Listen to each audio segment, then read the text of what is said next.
ప్రజలారా వినరండి ఈ సత్య సువార్త, సర్వజనులారా కనరండి ప్రభు సత్య సువార్త. వినవచ్చిన ప్రియులకు విమోచన యేసు వార్త. ప్రభు అయిన యేసుక్రీస్తు వారి యొక్క నామంలో మిమ్మల్ని అందరినీ ప్రేమతో ఈ సత్య సువార్త అనే ఈ కార్యక్రమానికి ఆహ్వానాన్ని తెలియజేస్తున్నా. హాయ్ ఫ్రెండ్స్, ఎలా ఉన్నారు? బాగున్నారా? అందరూ మంచిగా ఉండాలని, సంతోషంగా ఉండాలని, హ్యాపీగా ఉండాలని ఇది దేవుని యొక్క ఉద్దేశం. ఈ దినాన్ని ఆ దేవుని యొక్క ఉద్దేశాన్ని సువార్తగా, ఈ సత్య సువార్తగా నేను మీతో పంచుకొనడానికి మీ ముందుకు వచ్చి ఉన్నా. నేను సంతోషంగా ఉన్నా, నా కుటుంబం సంతోషంగా ఉండినది. నిజాన్ని చెప్పాలంటే ఈరోజు నేను ఇంకా చాలా హ్యాపీగా ఉన్నాను. ఎందుకనంటే దేవుడు నాకు అనుగ్రహించిన కుటుంబంలో 2 కుమారులు, 1 కుమార్తె. 2 కుమారులు కూడా దేవుని యొక్క సేవలోనే ఉన్నారు. హాయ్ ఫ్రెండ్స్, ఈరోజు నేను ఒక మాట నేను జ్ఞాపకం చేయనా, చాలామంది ఈవెన్ దైవ సేవకులంగా ఉండినటువంటి వారు సైతము మన యొక్క బిడ్డల్ని అమెరికా పంపించాలనో, ఆస్ట్రేలియా పంపించాలనో, సాఫ్ట్వేర్లుగా చేయాలనో, ఏదో పెద్ద పెద్ద ఉద్యోగాల్లోనికి వాళ్ళని పంపించాలనో మన కోరికలు ఉన్నాం. మంచిది, నేను కాదనట్లేదు. మన బిడ్డలు ఒక మంచి స్థితికి వెళ్ళాలి, మంచిగా ఉండాలనేటువంటిది నేను ఆశపడుతున్నా. But at the same time doctor గారి కంటే, సాఫ్ట్వేర్ కంటే, ఎన్ఆర్ఐల కంటే, ఇంకేదో మనం 4 డబ్బులు సంపాదించుకున్నటువంటి ఒక విధానం కంటే కూడా అతి శ్రేష్టమైనటువంటిది దేవుని యొక్క సేవ చేయటం, దేవునిని సేవిస్తూ ఉండడం. ఈరోజు ఐఎమ్ రియలీ హ్యాపీ. నేను చాలా అతిశయంగా ఉన్నా, నేను చాలా సంతోషంగా ఉండి ఉన్నా. అఫ్కోర్స్ నాకు డబ్బులు నిలవనేటువంటిది లేదు, నా బ్యాంకులో అకౌంట్లో డబ్బులు ఉండినటువంటిది కూడా కాదు. ఉన్నంత మటుకు ఏదో కొంచెం ఉన్న, ఎప్పుడైనా ఎవరైనా ఒక కానుకంటూ వేస్తే, ఎప్పుడో ఒకవేళ నా దగ్గర అకౌంట్ నెంబర్ తీసుకుంటే, ఒకవేళ ఎప్పుడైనా ఎవరైనా వేస్తున్నట్టే ఒక్కొక్కసారి నాకు SMS వస్తూ ఉంటుంది, 500 rupees is credited into your account అనో, లేకపోతే 1000 rupees credited into your account అనో, ఇట్లాగే ఏదో వస్తుంటే పోలేరా బాబు 4 డబ్బులు ఉన్నాయిలే అని చెప్పేసి అని అనుకుంటా. అవి కాస్త ఒక 5000 అలాగా వచ్చేసరికి మళ్ళీ వాటిని తీసేసి ఎక్కడో చోట బిల్లు కట్టడానికి అనేటువంటి రీతిగా వాడేసుకుంటూ ఉంటా. బట్ నాకున్న ఆనందం ఇంత అంత కాదు. నాకు డబ్బులు లేకపోవచ్చు. ఈరోజు కూడా నేను మన యొక్క కాంతి ఛానల్ దగ్గరికి వచ్చినప్పుడు బ్రదర్ మాట్లాడుతూ అంటూ ఉన్నారు, అయ్యా నేను గడిచిన దినాల్లో మీటింగ్స్ పెట్టాము కదా, చాలా ఖర్చు పెట్టుకున్నాను, చాలా డబ్బులు ఖర్చు చేసుకున్నాను, నిజానికి ఎక్కడికక్కడ కొన్ని బిల్స్ కట్టకుండా ఆగిపోయినాయి అని చెప్పేసి అని అంటూ ఉన్నప్పుడు నేను ఒక మాట అంటూ ఉన్నా, అయ్యా నా జీవితం కూడా అంత మట్టుకేను, ఏ దినానికి ఆ దినం ఆ దేవుడు అలాగ ఇస్తూ ఉన్నాడు, అలా ఇచ్చినట్టుగా అలా వెళ్ళిపోతూ ఉన్నాయి. సో నా దగ్గర కొంచెం డబ్బులే నేను తీసుకొస్తే, నేను ఇక్కడ కట్టవలసినంత బిల్లు నేను కట్టలేకపోయినా బ్రదర్తో ఏమనంటే, అయ్యో పాపం ఇంకా ఒకరిద్దరికి జీతాలు ఎవరికో ఇవ్వాలన్నారు కనుక ఇందులో కొంతైనా కనీసం వాళ్ళకు ఉపయోగపడుతుంది కనుక ఇదిగో తీసుకోండి అనేటువంటి రీతిగా నేను చెప్పాను. నా దగ్గర నిలవండిపోయినటువంటిది కాదు, కానీ ఈరోజు ఐఎమ్ ద హ్యాపీయెస్ట్ పర్సన్. ఎందుకంటే డబ్బును బట్టి నా సంతోషం కాదు. నిజాన్ని చెప్పాలంటే డబ్బు ఎక్కువైనా కానీ లేనిపోయిన సమస్యలేనండి బాబు. డబ్బులు ఎక్కువైతే మనం నశించిపోవడానికి అయినటువంటి మార్గం ఈ డబ్బు అనేటువంటిది. అందుకని జక్కయ్య బాగా డబ్బు సంపాదించుకున్న తర్వాత యేసుప్రభు అక్కడ వ్రాయబడిన మాట ఏంటంటే, నశించిన దానిని వెతికి రక్షించడానికి మనిషి కుమారుడు వచ్చి ఉన్నారు అనేటువంటి రీతిగా ప్రభు మాట్లాడిన మాట కదా. ఎప్పుడైతే జక్కయ్య లేచి నిలబడి నా ఆస్తినంతా సగం వేదలకు ఇచ్చేస్తా, ఎవరెవరి దగ్గర నేను అన్యాయంగా సొమ్ము తీసుకున్నానో వారికి 4 ఇంతలు ఇచ్చేస్తానని తన దగ్గర ఉన్న డబ్బంతా ఇచ్చేయడానికి మనసుపడి మాట్లాడి ఉన్నాడో, అప్పుడు ప్రభు అంటాడు, నేడు ఈ ఇంటికి రక్షణ వచ్చి ఉన్నది. కనుక డబ్బు మనకి సంతోషానికి కారణం కాదండి. ఈరోజు ఏదో పెద్ద పెద్ద ఉద్యోగాల కంటే నా యొక్క కుమారులు 2 కూడా దేవుని యొక్క సేవ కొరకు నేను సిద్ధం చేశా. 2 కూడా సేవ చేసుకుంటున్నారు. వాళ్ళిద్దరి జీవితం కూడా అంతే. పెద్ద డబ్బు అయిపోయి, డబ్బు వచ్చేసి నిలవండిపోయేంత పరిస్థితులు కావు. వాళ్ళు కాస్తున్నటువంటి సంఘాలు, ఆలయాలు కట్టడానికి చిల్లిగవ్వ లేకుండా ఉండి ఉన్నారు. కేవలం ఉపవాసం ఉండి ప్రార్థన చేస్తున్నారు అంతే. అంతకుమించి వారి దగ్గర ఇంకేం లేదు. ఎలాగైనా దేవుడు స్లాబ్ వేయించాలని ఒకళ్ళు, ఎలాగైనా దేవుడు పడిపోయినటువంటి ఆలయ భవనాన్ని తిరిగి మళ్ళీ కట్టించుకోవడానికి దేవుడు సహాయం చేస్తాడని ప్రక్కనే ఒక పాక వేసుకొని ఆ పాకలోనే దేవుణ్ణి ఎవరిని నేను అడగలే. నాకు తెలిసినటువంటి వాళ్ళు చాలామంది ఉన్నారు. ఆలయాలకి సహాయపడేటువంటి వారు చాలామంది ఉన్నారు.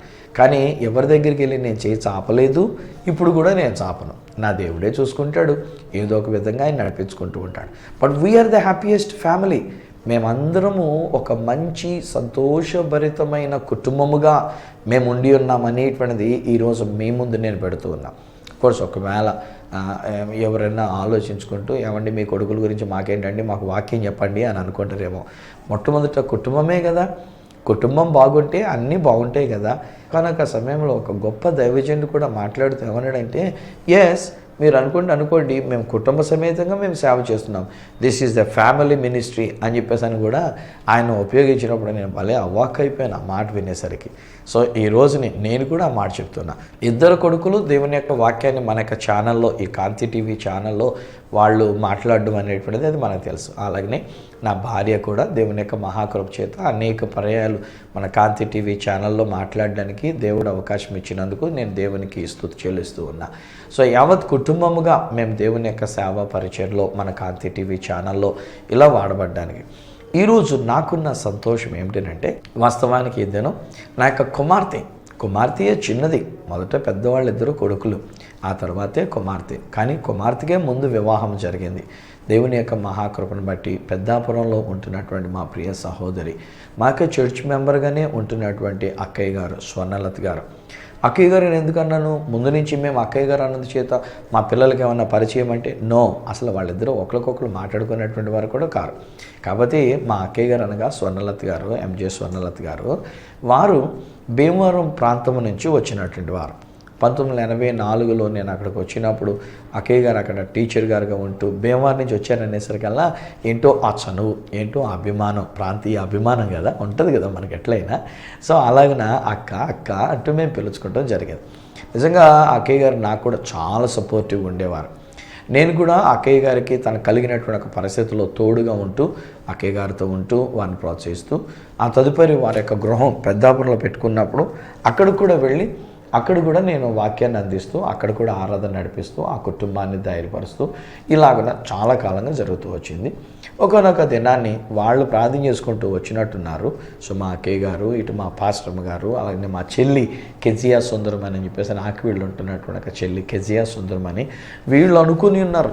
ఒకరోజు నేను క్యాంప్ కానీ నేను బయలుదేరి వెళితే నేను అక్కడ క్యాంపులో దిగిన వెంటనే I think it was in Adilabad అనుకుంటా నేను దిగానప్పుడు. సో ఆదిలాబాద్లో ఇలా దిగనో లేదో ఫోన్ కాల్ వచ్చింది. ఆ ఫోన్లో మాట్లాడుతూ అక్కయ్య గారు మాట్లాడుతూ, బ్రదర్ గారు ఇట్లాగా పాపని మా బాబుకి అడగాలని అనుకుంటున్నామని అంటే నేను అవాక్ అయిపోయాను. అప్పటికి ఇంకా పెళ్ళిళ్ళ గురించినటువంటి ఆలోచనలు నాకు రాలే. ఇంకా నేను ఏదో కుర్రోళ్ళగా అన్నట్టుగా తిరుగుతూ ఉన్నాను నేను సేవలోని. సో ఎప్పుడైతే అక్కయ్య గారు అడిగారో, అక్కయ్య గారు కొంచెం టైం ఇవ్వండి, let me pray and let me talk to my daughter, కుమార్తెతో నేను మాట్లాడుకున్న తర్వాత చెప్తానని చెప్పి అలాగ నా కుమార్తెతో మళ్ళీ మేము మాట్లాడుకున్నప్పుడు కుమార్తె సమ్మతించినందుచేత వివాహం జరగటం అనేటువంటి జరిగింది. సో మొట్టమొదటి వివాహం మా ఇంట్లో మా కుమార్తెకే జరిగింది. అల్లుడు గారు కూడా చక్కగా ఎంఎస్సి కెమిస్ట్రీ తను చేసి అప్పటికే కొన్ని సంవత్సరాలుగా ఆయన ఫార్మాస్యూటికల్ కంపెనీలో ఆయన ఉద్యోగం చేసుకుంటూ ఉన్నారు. చాలా మితవాది, చాలా సింపుల్గా ఉంటాడు ఆయన, చాలా తక్కువ మాట్లాడుతూ ఉంటారు ఆయన. అసలు బయటికి ఏమాత్రం కూడా మాట వినబడనంత నెమ్మదస్తుడైన ఒక మంచి వ్యక్తిని, ఒక మంచి కుమారుడిని దేవుడు మా కుటుంబంలోనికి అనుగ్రహించినాడని నేను చెప్పగలను. I'm really proud of Joy Sunandan అనేటువంటి ఒక కుమారుని బట్టి ఇప్పటికీ, అంటే సంఘంలో పెరిగాడు కనుక ఒకవేళ వరుసగా నాకు అల్లుడు గారైనా ఇప్పుడు కూడా డాడీ ఇప్పుడు వచ్చారా డాడీ, ఓకే నేను వస్తున్నాను డాడీ అని చెప్పేసి నేను ఎట్లాగా ఎంతో ప్రేమతో ఎంతో ఆప్యాయతతో నన్ను పలకరించేటువంటి ఒక మంచి అల్లుడిని దేవుడు మాకు అనుగ్రహించినాడు. సో మా అల్లుడు గారు అలాగే మా యొక్క కుమార్తె వాళ్ళిద్దరూ అన్యోన్యంగా మంచిగా ప్రేమాభిమానములతో ఒక మంచి కుటుంబముగా వారు వర్ధిల్లుతున్నారు. ఈరోజు మళ్ళీ మా కుమార్తెని గురించి ఎందుకు ఎక్కువ చెప్తున్నాను అనుకుంటున్నారా? ఒకవేళ కారణం ఉంది దానికి కూడా. దేవుడు ఆశీర్వదించి నాకు మొట్టమొదటి మనవడు ఆల్రెడీ 6 లేక 7 సంవత్సరాల వయసు కలిగినటువంటి ఆ యొక్క మనవడిని దేవుడు నాకు అనుగ్రహించినాడు. అనగా నా కుమార్తెకి దేవుడు ఇచ్చిన మొదటి కుమారుడు షాన్ హ్యాన్సెల్ అనేటువంటి ఆయన. ఆ తర్వాత రెండవ కుమారుడు గడిచిన సంవత్సరం అనగా 2017వ సంవత్సరం సరిగ్గా ఈ డిసెంబర్ 20వ తేదీన, ఇప్పుడు మీరు చూస్తున్న ఈ టైంలోనే ఉదయకాలం మన కార్యక్రమాన్ని వీక్షిస్తూ ఉంటాం కనుక ఈ టైంకి లేకపోతే ఈ టైం దాటిన కొంత టైంకి ఆ ఉదయకాలాన్న ఆ కుమారుడు జన్మించడం అనేటువంటి జరిగింది. యాక్చువల్లీ రెండవ బిడ్డ కాన్పనిచ్చేటప్పుడు నా కుమార్తె ఆశపడింది ఏంటంటే, దేవా ఆల్రెడీ మొదట కుమారుడు ఉన్నాడు కదా, ఇప్పుడు కుమార్తెనివ్వా అని చెప్పేసి అని చాలా కనిపెట్టింది. మేము కూడా ఎదురు చూసాం. నిజానికి చెప్పాలంటే ఒక కుమార్తె కొరకు కావాల్సినటువంటి డ్రెస్సెస్ అంటే ఫ్రాకులన్నీ అలాంటివన్నీ ఇలాంటివన్నీ నా కుమార్తె సిద్ధం చేసుకుంది, మేము కూడా సిద్ధం చేసుకున్నాం. తీరా డెలివరీ అయింది చూస్తే వాడు కొడుకు ఇంకొక కుమారుడు అనేటువంటిది, ఇంకొక మనవడు నాకు కలిగినటువంటిది. ఆ యొక్క మనవడు యాక్చువల్లీ ఇప్పుడు నాకు 4వ మనవడు. ఆ తర్వాత మళ్ళీ నా కుమారుడికి కలిగినటువంటి మరొక సంతానం కుమార్తె కనుక, అడోనా అనేటువంటి ఆ కుమార్తె కనుక అది 5వ మనవ సంతానంగా నాకు ఉండినటువంటిది. సో ఈ 4వ మనవ సంతానంలో 4వ మనవుడిగా మా ఇంటిలో దేవుడు అనుగ్రహించినటువంటి ఆశీర్వాదం జోయల్ షిలో. ఈరోజు జోయల్ షిలో యొక్క ఫస్ట్ హ్యాపీ బర్త్డే.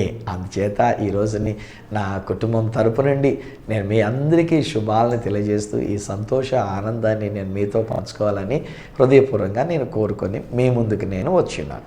ఇది నాని ఒకవేళ మా ఫోన్ నెంబర్స్లో మీరు మాట్లాడుతున్నా, లేక ఒకవేళ ఏ ఫోన్ నెంబర్లో మీరు మాట్లాడుతూ ఉన్నా, ఒకవేళ నా యొక్క మనవడికి మీ యొక్క విషెస్ ఫోన్ నెంబర్లో పిలిచినా పిలవకపోయినా, I know for sure that you will all bless me and my family and my grandchildren కదా.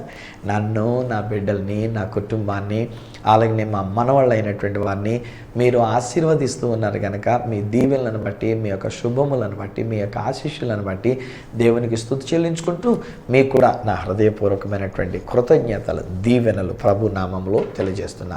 సో ఇక్కడ మీరు చూస్తున్నారు ఈ యొక్క మనవడు, అలాగే మా యొక్క కుమార్తె, అల్లుడు గారు అనగా కుమారుడనే పిలుచుకుంటాం మేము కనుక మా యొక్క కుమారుడు, వారి యొక్క కుటుంబాన్ని ఇక్కడ మీరు చూస్తున్నారు. వీరి కొరకు మీరు ప్రార్థన చేయాల్సిందిగా మనం చూస్తున్నా. మా యొక్క కుమారుడు అనగా అల్లుడు గారు జాయిస్ సునందన్, నా యొక్క కుమార్తె బ్లెస్సీ అనగా షారుహెన్ బెతాలీస్ కనుక వాళ్ళకి పుట్టినటువంటి 2 సంతానం, మొట్టమొదటి వాడు షాన్ హ్యాన్సెల్, అలానే 2వ కుమారుడు జోయల్ షిలోహ్ అనేటువంటి ఒక కుమారుడు. సో ఈ రోజుని హ్యాపీ బర్త్డే జరుపుకున్న జోయల్ షిలోహ్కి మీ అందరి తరపున, మన అందరి తరపున నేను నా యొక్క మెండైన దీవెన ఆశీర్వాదాలని తెలియజేస్తూ ఉన్నాను. స్నేహితులారా, ఈరోజు నేను ఎంత సంతోషంగా మీ ముందుకు వచ్చి ఆ కుటుంబాన్ని గురించి, బిడ్డలను గురించి నేను మీతో పంచుకోవడానికి దానికి గల కారణం ఏంటంటే, మా ఇంటిలో లేక మా కుటుంబంలో మా యొక్క కుమార్తెకి ఒక మనవడు, ఒక కొడుకు, ఆవిడ కొడుకు నాకేమో మనవడిగా పుట్టి ఉన్నాడు కనుక, పుట్టి సంవత్సర కాలం అయింది కనుక ఈ మొదటి హ్యాపీ బర్త్డే జరుపుకునే సందర్భంగా దేవుని స్తుతించడానికి ఆ బిడ్డల యొక్క ఫొటోస్ కూడా నేను మీ కొరకు చూపించి మరి ఆ బిడ్డల గురించి నేను దేవుని స్తుతిస్తూ వచ్చాను. క్రిస్మస్ సందర్భంగా నేను ఆలోచన చేస్తూ ఉంటే స్నేహితులారా, క్రిస్మస్లో ఆనందం అనేటువంటిది కనబడుతోంది. క్రిస్మస్లో సంతోషం అనేటువంటిది ఉండినారు. If there is no joy and happiness, that's not a Christmas at all. ఒకవేళ సంతోషము, ఆనందము గనక మనకు జీవితంలో లేకపోతే అది క్రీస్తుని ఆరాధించేటువంటి రోజు కానేరదు అంటాను నేను. క్రిస్మస్ అనేది అఫ్కోర్స్ ఒకవేళ పండగ పప్పలు మనం పిండి వంటలు తయారు చేసుకుంటాం, మంచిది, నేను కాదనట్లేదు. మంచి భోజనం వండుకుందాం, మంచిది, నేను కాదనట్లేదు. మంచి కొత్త బట్టలు వేసుకుందాం, మంచిది, వేరే కూడా. ఎందుకంటే ఇవన్నీ ఎందుకు చేస్తున్నాం? Because of the Joy and happiness that we have inwardly. లోపల మనకు కలిగినటువంటి ఒక ఆనందాన్ని బట్టి మా మనవుడికి మేము మంచి బట్టలు కొని నేను తీసుకొని వెళ్ళొచ్చున్నాను. అఫ్కోర్స్ మాకు మంచివి లేండి, లోకస్తులు కొనేటంత అంత ఖరీదైన బట్టలుగా మేము కొనలేము, కానీ కొనలేదు కూడా. కానీ నా బిడ్డలు కూడా మేము ఏమి చేసినా, ఏ చిన్నది చేసినా వాళ్ళు ఎంతో హ్యాపీగా ఫీల్ అవుతారు. అంతే తప్ప మాకు 3,000 రూపాయలు పెట్టి ఎందుకు కొనలేదు, 5,000 రూపాయలు పెట్టి ఎందుకు కొనలేదు, 10,000 రూపాయలు పెట్టి ఎందుకు కొనలేదు, ఇలాంటి డిమాండ్ లేనేలేవు. నా బిడ్డలు ముగ్గురు కూడా అంతేనండి. అంతేకాదు మాకు వచ్చిన కుమారుడు, అలాగే మాకు వచ్చిన కుమార్తెలు, వాళ్ళు కూడా ఒకవేళ మాకు కలిగిన దానిలో ఏ చిన్నది మేము చేసుకుంటామో దానిలో వాళ్ళు ఎంతో సంతోషంగా ఉంటారు తప్ప, ఇంత పేరుంది సువార్తరాజు గారికి, మామయ్య గారికి, అలాంటప్పుడు ఆ మాత్రం చేయొచ్చు కదా, అది చేయొచ్చు కదా, ఇది చేయొచ్చు కదా అనేటువంటి రీతిగా వాళ్ళ డిమాండ్స్ అనేటువంటి లేనే లేవు. They are very happy with whatever we do. So మాకు కలిగిన ఆనందాన్ని బట్టి ఏదో చిన్న డ్రెస్ ఒకటి మేము పిల్లవానికి మేము కొని ఉన్నాం. మాకు కలిగిన ఆనందాన్ని బట్టి వాళ్ళ డబ్బులు ఖర్చుతోటే 10 మందికి భోజనాలు పెట్టుకొని వాళ్ళు ఆహ్వానించుకొని దేవుని స్తుతించడానికి కార్యక్రమం వారింటి దగ్గర వారు ఏర్పాటు చేసుకుంటాం అనేటువంటిది జరిగింది. సో ఇలాగున వెన్ వీ హ్యావ్ జాయ్, మనలో ఎప్పుడైతే ఆనందం ఉంటుందో as a result of that Joy, ఆ ఆనందానికి పర్యవసానంగా భోజనాలు పెట్టుకుంటాము, బట్టలు వేసుకుంటాము, ఏదైనా పండుగ చేసుకుంటాము, చేసుకుంటాము. మా అక్కయ్య గారు అయితే నెల రోజుల ముందు నుంచి ఇంటికి అంతా సున్నాలు వేయించేసి మొత్తం అంతా బాగు చేయించేసి మంచి మంచి రంగులు వేయించేసి ఏదేది పాడైపోయిన వస్తువులు అవన్నీ తీయించేసి మళ్ళీ కొత్త వస్తువుల కింద వాటిలన్నింటి కూడా కొత్త వస్తువులు ఏర్పాటు చేసేసి ఇంట్లోని అబ్బో ఎంత చేస్తున్నారో చెప్పలేము మా అక్కయ్య గారు. ఎందుకంటే మనవడు వస్తున్నాడు, ఆ మనవడు తన యొక్క పుట్టినరోజు జరుపుకోవడానికి వస్తున్నాడు అని చెప్పేసి అని ఎంత ఆనందంగా ఉండి ఉన్నారు. ఈ రోజున కూడా నేను మీతో పంచుకున్న మాట ఇది. నా ప్రియ స్నేహితులారా, ఒకవేళ మన ఇంట్లో మన బిడ్డల సంగతి ఎట్లా ఉన్నా, ఒకవేళ మన ఇంట్లో మన కుటుంబీకుల సంగతి ఎట్లా ఉన్నా, ఒకవేళ మన ఇంట్లో ఉన్నటువంటి ఎవరెవరు ఏ విషయాలు ఏ సంగతులు ఎట్లా ఉన్నా, ఈరోజు నేను మీతో పంచుకున్న మాట ఏంటంటే let us rejoice in the lord. ప్రభువులో మనం ఆనందిద్దాం. యేసు ప్రభు పుట్టుకను బట్టి మనం ఆనందిద్దాం. ఈ విషయంలో ఒక మాట జ్ఞాపకం చేస్తా. యాక్చువల్లీ దేవుని యొక్క దూత జకర్యా ఎలిజబెత్లు అనేటువంటి వారికి కనబడి గర్భవతి అవుతావని వారు చెప్పారు. దేవుని పలికినటువంటి ఏ మాట అయినా వాటి కాలమందు అవి నెరవేరుతవి అని ఆ దూత చెప్పేసి వెళ్ళిపోయారు. ఆ ప్రకారంగా వృద్ధాప్యంలో ఉండినటువంటి జకర్యా ఎలిజబెత్లకు గుడ్రాలుగా అనగా పిల్లలు పుట్టరు అని ముద్ర వేయబడినటువంటి ఎలిజబెత్ అమ్మ గర్భవతి అయింది. 6వ నెలలో దేవుని యొక్క దూత కన్య అయినటువంటి ఒక మరియ దగ్గరికి వెళ్ళి మరియతో మాట్లాడతారు. మరియ నీకు శుభం అని చెప్పేసి అని పలకరించారు. నీవు గర్భవతివై ఒక కుమారుని కంటావు అని చెప్పేసి అని చెప్పిన మరియ కూడా ఆశ్చర్యపోయింది. అరే, పురుషుని ఎరిగినటువంటి నాకు ఇది ఎలా సాధ్యం? పురుషుడు లేకుండా పురుషుని యొక్క బీజము కాకుండా నేను ఇలా గర్భవతిని అవుతాను అని చెప్పేసి అని అంటే మరలా అక్కడ దేవదూత గద్దిస్తుంటారు. ప్రభువు చెప్పిన ఏ మాట అయినా నిరర్ధకము కానేరదు అని చెప్పేసి అని అది కదా దేవదూత చెప్పినటువంటి ఒక మాట. సో ఆ మాట చొప్పున మరియమ్మ గారు ఏమంటుందంటే, సరే ప్రభు దాసురాలను నువ్వు చెప్పిన ఆ మాట చొప్పునే నాకు జరుగును గాక అని చెప్పేసి అని ఆ మాటని ఆమె తీసుకున్నది గనక ఆమె తీసుకున్న ఆ మాట చొప్పున ఆమె గర్భవతి అయింది. అప్పుడు దేవదూత మాట్లాడుతున్నారు కదా, నీ బంధువురాలైనటువంటి ఎలిజబెత్కు ఇది 6వ మాసము, ఆమె కూడా గర్భవతి అయింది అనేసరికి ఇప్పుడు మరియమ్మ గారు లేచి కొండసీమలో ఉన్నటువంటి ఒక ఊరికి వెళ్ళి ఉన్నారు. కోర్స్ ఆ ఊరి పేరు ఇప్పుడు మనం వెళుతున్నట్టే మేము చూపించేటువంటి ఒక ప్రదేశం ఎన్ కార్యం అని ఒక ఊరు అది. సో అక్కడికి వెళ్ళి ఆమె జకర్యా ఇంటిలోనికి ప్రవేశించి అక్కడ ఉన్నటువంటి ఒక ఎలిజబెత్ గారిని చూచి తన యొక్క వచనాన్ని వందనాలు తెలియజేస్తూ చెప్తుందన్నమాట. ఇలాగున దేవదూత నాతో మాట్లాడి ఉన్నారు, సర్వోన్నతుని శక్తి నన్ను కమ్ముకొని నేను గర్భవతిని, సర్వోన్నతుని కుమారుడు అనబడినటువంటి ఒక యేసు అనేటువంటి ఆయనకి జన్మిస్తానని చెప్పేసి అని చెప్పారు అని ఈ మాటలు చెప్తుండేసరికి అక్కడ బైబిల్లో వ్రాయబడినటువంటి ఒక మాట లూకా సువార్తలో 1వ అధ్యాయంలో 44వ వచనంలో ఉన్నటువంటి ఒక మాట ఏముంటుందంటే, నా ప్రభువు యొక్క తల్లి ఆమె యొక్క శుభవచనం వినగానే నా గర్భములో ఉన్నటువంటి ఒక శిశువు ఆనందముతో గంతులు వేసెను అని చెప్పేసి అంటది. లేక గంతులు వేసి బహుగా ఆనందించినటువంటి ఒక మాటగా మనకు అక్కడ కనబడుతుంది. సో ఇక్కడ నేను ఆలోచన చేసినప్పుడు మరియమ్మ గారు క్రిస్మస్ అనేటువంటి క్రీస్తు ప్రభువుని లేక యేసు ప్రభువుని తన గర్భములో దాల్చి అప్పటికి బహుశా ఇంకా రోజుల్లోనే ఉండి ఉండొచ్చు. అప్పటికి ఇంకా నెలలు కాదు కదా, ఎందుకంటే 6వ మాసంలో మరియమ్మ గారి దగ్గరికి దేవుని యొక్క దూత వచ్చి చెప్పారు. ఇప్పుడు మరియమ్మ గారు ఆ మాట తీసుకున్నది అంతే. ఒక నెలన్నా గడవంది ఆమె ప్రెగ్నెంట్ అయిందని ఎలా తెలుస్తుంది నిజానికి? ఇప్పుడు మనకున్న సైన్స్ ప్రకారంగా కనుక మనం ఆలోచన చేసుకుంటే బిడ్డలు ఒక నెల రోజులు గడిచిన తర్వాత పీరియడ్స్ కనుక ఆగిపోతే అప్పుడు వాళ్ళు ఏమని అనుకుంటారంటే, అరే నేను గర్భవతిని అయినట్టున్నాను, అందుకనే పీరియడ్స్ ఆగిపోయినాయి, పీరియడ్స్ రాలేదు కనుక నేను గర్భవతిని అయ్యాను అని అనుకుంటారు. అప్పటికీ కొంతమంది పెద్దవాళ్ళు ఏమంటారంటే, అమ్మ 4వ నెల వచ్చేదాకా ఎవరికి చెప్పొద్దే అని చెప్పేసి అని పిల్లలకి నేర్పిస్తారు. ఎందుకంటే తీరో ఒకవేళ రెండోసారికి ఆ పీరియడ్స్ దాటినటువంటి ఒక నెల దాటేసరికి మళ్ళీ నెలసరి వచ్చిందనుకోండి, మళ్ళీ ఈ విధంగా ఒకవేళ ముందే నేను గర్భవతిని అయిపోయినా చెప్పిన తర్వాత మళ్ళీ వీడికి నెలసరి వచ్చేసినట్లయితే కనుక మళ్ళీ అందరూ ఏమనుకుంటారో అనేటువంటి రీతిగా ఇలాగ నాకు కొంతమంది పెద్దవాళ్ళు ఏమంటారంటే అప్పుడే బయటకు చెప్పొద్దు అని అంటారు. కానీ మరియమ్మ అట్లా చేయలే. అప్పటికి ఇంకా రోజులు అయి ఉంటుంది, 2 రోజులు 1 రోజు అయి ఉంటుంది అంతే.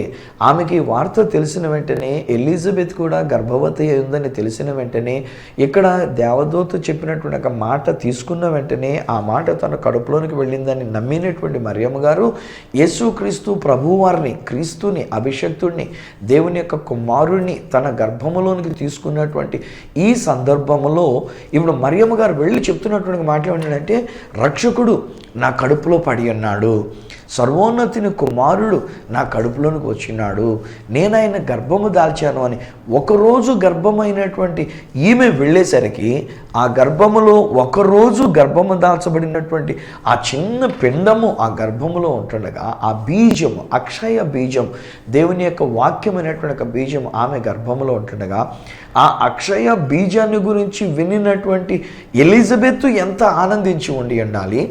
ఎలిజబెత్ ఎంత ఆనందిస్తే కదా ఆమె కడుపులో ఉన్నటువంటి ఒక పిల్లవాడు ఆనందించినటువంటిది.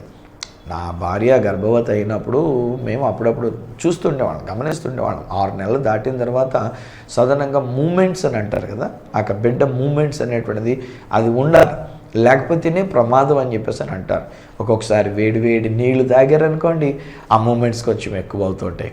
ఒక్కొక్కసారి పండుకున్నప్పుడు మనం ప్రేమగా మాట్లాడుకున్నాం అనుకోండి, ఈలోగా ఆ మూమెంట్స్ అనేటువంటిది కనబడుతూ ఉంటాయి. ఒక్కొక్కసారి గబుక్కుని దేనికన్నా భయపడ్డారనుకోండి, ఒక పిల్లి గబుక్కుని ఇలా మీదకి వచ్చినట్టుగా, లేకపోతే గబుక్కున తలుపు దగ్గర ఏదైనా చిన్న శబ్దమై ఉలిక్కు పడ్డారనుకోండి, కొంతసేపు కడుపు బిగబట్టేసి ఏమవుతుందంటే ఈ తల్లి పొందినటువంటి ఒక ఆందోళన, ఈ తల్లిలో కలిగినటువంటి ఒక భయము, ఈ తల్లిలోనికి వచ్చినటువంటి ఒక ఆ అనుభవము ఆ బిడ్డ మీద ఎఫెక్ట్ చూపిస్తుంది కనుక బిడ్డ బిగుసుకుపోయినట్టుగా ఉండిపోతారు. ఇంకా అక్కడి నుంచి కదలకపోతే గబగబా ఆసుపత్రికి కూడా వెళ్ళి ఒకసారి టెస్ట్ చేయించుకొని ఎట్లా ఉంది బిడ్డ ఏంటి అనేటువంటిదిగా టెస్ట్ చేయించుకొని చూసుకుంటారు. బిడ్డకు మూమెంట్స్ రావడానికి అప్పటికి మళ్ళీ చెప్తూ ఉంటారు, కొంచెం వేడి నీళ్లు త్రాగండి పరగడుపున, లేకపోతే ఇలాగనే చూడండి, ఇది చేయండి అని చెప్పేసి అంటే తత్ఫలితం 1-2 రోజులకి మళ్ళీ మూమెంట్స్ అమ్మయ్యా ఇప్పుడు మూమెంట్స్ బాగున్నాయి అని అనుకుంటారు. మనకి ఎప్పుడైనా ఒక ఆనందదాయకమైనటువంటి విషయం తెలిసినప్పుడు ఎక్కువ గంతులేస్తూ ఉంటాం. అదిగో తన్నెత్తాడని బాబా, అదిగో పొడిచేస్తున్నాడని బాబాయ్, కానీ మా చేత్తో పొడిచేస్తున్నాడని బాబా అని చెప్పేసి భార్యాభర్తలు ఇద్దరు అలాగే నా మూమెంట్స్ అనేటువంటివి, కదలికలు అనేటువంటివి జరుగుతున్నప్పుడు చూసి ఎంత ఆనందిస్తూ ఉంటారు కదా. ఈరోజు నేను గమనించినప్పుడు నేను ఏమంటానంటే, it is the joy of that Elizabeth, the mother Elizabeth, that made the little child in the womb to move like that కదా. ఆ తల్లికి కలిగినటువంటి ఒక ఆనందం, కడుపులో ఉండినటువంటి 6 నెలల శిశువు అయినటువంటి ఒక శిశువు ఆనందించడానికి కారణమయ్యాను. అది ఆ తల్లి చెప్తుంది. ఈ ప్రభువుని గురించినటువంటి ఒక శుభవచనం నా చెవిని పడగానే నా గర్భంలో ఉన్నటువంటి ఒక శిశువు గంతులు వేశాను అనేటువంటిది. ఇక్కడ ఇంకొక మాట కూడా చెప్పినామండి స్నేహితులారా, ఒకవేళ నో మ్యాటర్ మీరు ఎవరు ఏమనుకుంటే నాకెట్లే, కానీ ఒకవేళ కొంతమంది ఈ మధ్య దీనికి అంత వ్యతిరేకతలుగా ఏవేవో మాట్లాడుకుంటే నాకేంటి, నేను చెప్పాల్సింది నేను చెప్పడానికి మేము ముందుకు వచ్చిన్నాను కనుక నా అభిప్రాయం నేను వెలిపించుకుంటా. ఒకవేళ నా అభిప్రాయం వెలిపించిందని కూడా సెటైర్లు నా మీద వేసుకునేవాడు. ఇప్పటికి ఎన్నో సెటైర్లు ఇలాంటివి నేను పడి పట్టించుకోవట్లేదు కదా. ఎందుకంటే నా ప్రభు దగ్గర నేను నిజాయితీగా ఉండాలి తప్ప ఎవడో సెటైర్ వేస్తాడని నేను భయపడి నేను నూరు మూసుకోవాల్సిన అవసరం లేదు. లేక సెటైర్ వేసినంత మాత్రాన్ని వాళ్ళు వేసిన సెటైర్కి నేను ఏదో కృంగిపోయి తల దించేసుకొని ఉండిపోవాల్సిన అవసరం లేదు. ఇక్కడ నేను తెలియజెప్తున్న మాట ఏంటంటే, యేసు ప్రభు ఆమె గర్భములో, మరియమ్మ గర్భములో ఉండి ఉన్నారనేటువంటి ఒక వార్త గర్భాన్ని దాల్చినటువంటి ఒక మరియమ్మ గారు ఎలిజబెత్ దగ్గరికి వచ్చి చెప్పగా, ఎలిజబెత్ ఈ వృద్ధాప్యంలో ఉన్నటువంటి ఈమె ఎప్పుడైతే ఆ యొక్క వార్తను వినేనదో వెంటనే అక్కడ వ్రాయబడిన మాట ఏంటంటే, తన గర్భములో ఉన్న శిశువు గంతులు వేసెను. What does it mean by గంతులు? గంతులు వేయటం అంటే ఏంటండి? నాట్యము కాదా? ఈరోజు అందుకనే నేను ఒకవేళ కొంతమంది బిడ్డలు నాట్యం చేస్తుంటే నా ప్రసంగానికి ముందు కూడా ఏదైనా కొరియోగ్రఫర్ అన్నట్టుగా పెట్టుకుంటే ఐ ఎంజాయ్ వాచింగ్. నేను అది చూస్తూ నేను చాలా ఆనందిస్తాను. అందులో నేను గమనించేది వాళ్ళు అసభ్యకరమైన రీతిగా వేస్తున్నారు అన్నది చూడలే. నేను చూస్తున్నది ఏంటంటే, 2 ఆడపిల్లలు ఒక భరతనాట్యంగా వాళ్ళు వేసినప్పుడు ఒకే స్టెప్గా వాళ్ళిద్దరూ ఎంత ప్రాక్టీస్ చేయకపోతే ఆ యొక్క పాటకి వాళ్ళు అంత చక్కగా వేయగలిగారు ఒకే స్టెప్గా.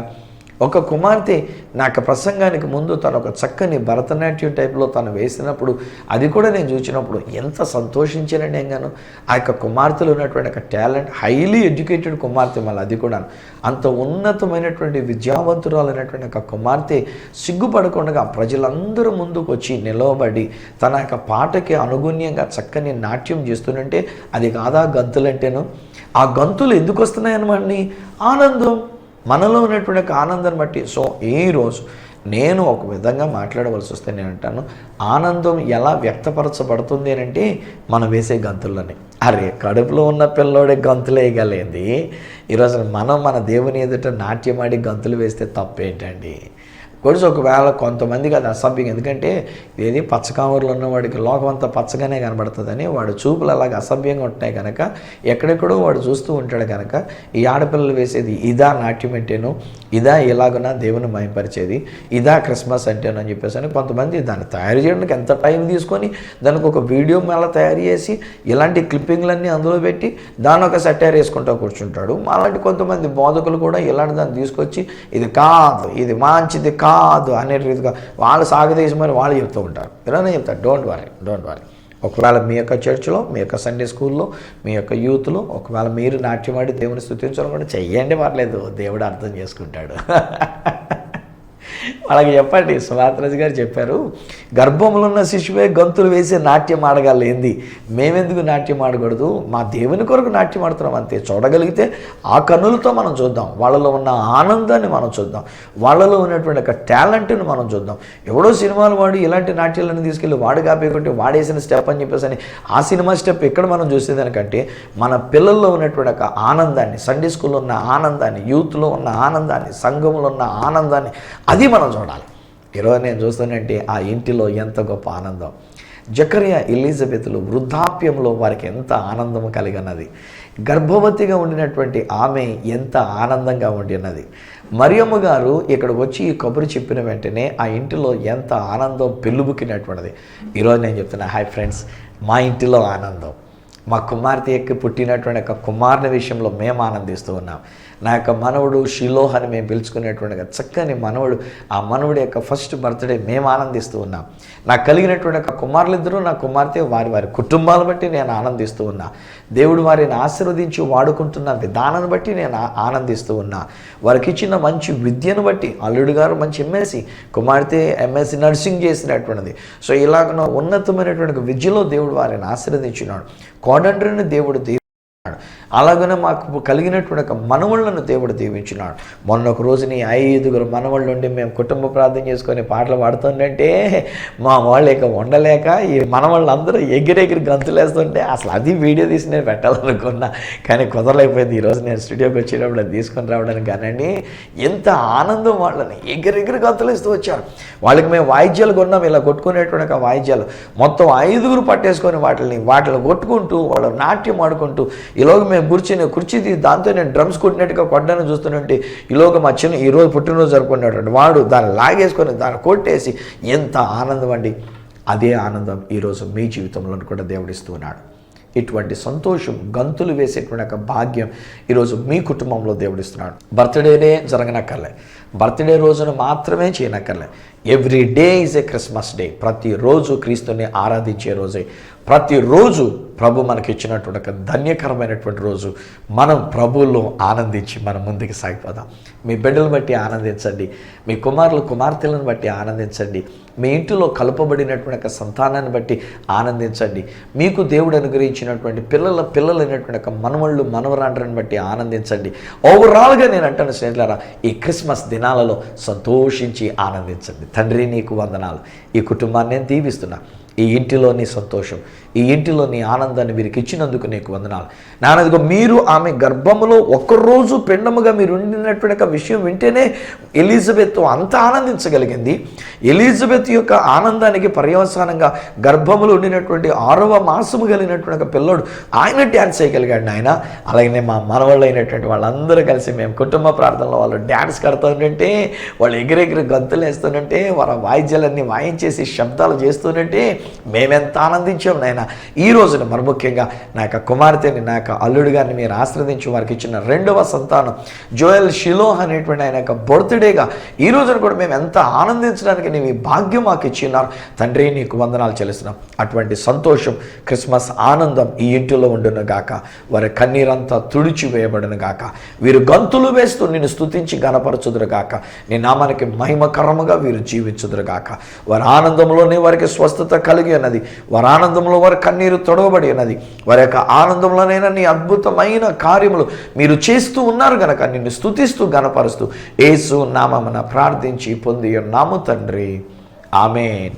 తండ్రి, కుమార, పరిశుద్ధాత్మలను దేవదేవుని దీవెన ఆశీర్వాదం ఆయన బిడ్డలముగా మనకు మన యొక్క కుటుంబములకును నిత్యము తోడయుండి ఆశీర్వదించి నడిపించును గాక. ఆమేన్, ఆమేన్. వెల్ స్నేహితులారా, ఆనందించండి, ప్రభునందు ఆనందించండి. ఈ క్రిస్మస్ దినాన క్రైస్ట్ మాస్, క్రీస్తుని ఆరాధిస్తూ ఆనందంగా మనం గడుపుదాం. మన కుటుంబాన్ని బట్టి మనం ఆనందిద్దాం, మన బిడ్డలను బట్టి మనం ఆనందిద్దాం, బిడ్డలను బట్టి కూడా మన దేవునికి ఇస్తూ త్యాగం చెల్లించుకుంటూ గంతులేస్తూ ఈ క్రిస్మస్ పండుగ కుటుంబ సమేతంగా ఆనందంగా జరుపుకుందాం. మీరు పొందుకున్న మేలులు ఒకరు నాతో పంచుకోవాలని కోరుకున్నా. ఒకవేళ మీ యొక్క ఆశీస్సులు, మీ యొక్క శుభములు మా మనవుడికి, మా కుటుంబానికి మీరు తెలియజేయాలని కోరుకుంటే మా అడ్రస్ ఈ సత్య సువార్త, సామర్లకోట 533440, తూర్పుగోదావరి జిల్లా, ఆంధ్రప్రదేశ్. అడ్రస్ మరొకసారి చెప్తూ ఉన్నా, ఈ సత్య సువార్త, సామర్లకోట్ 533440, ఈస్ట్ గోదావరి డిస్ట్రిక్ట్, ఆంధ్రప్రదేశ్. అప్పటికి ఒకవేళ మాతో మీరు ఫోన్లో మాట్లాడాలని కోరుకున్నట్లయితే మా ఫోన్ నెంబర్స్ 9848110907, 9440004099, 8888552766. ఒకవేళ నాకు ఈమెయిల్ ద్వారా మీరు ఏదైనా తెలియజేయాలనుకున్నట్లయితే నా ఈమెయిల్ ఐడి ఈ satyasuvartha@gmail.com.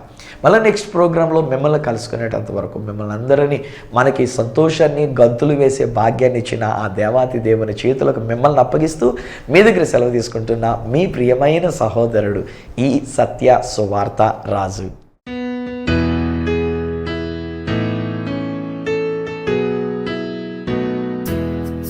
Happy birthday to you. Happy birthday to you. Happy birthday, happy birthday, happy birthday to you.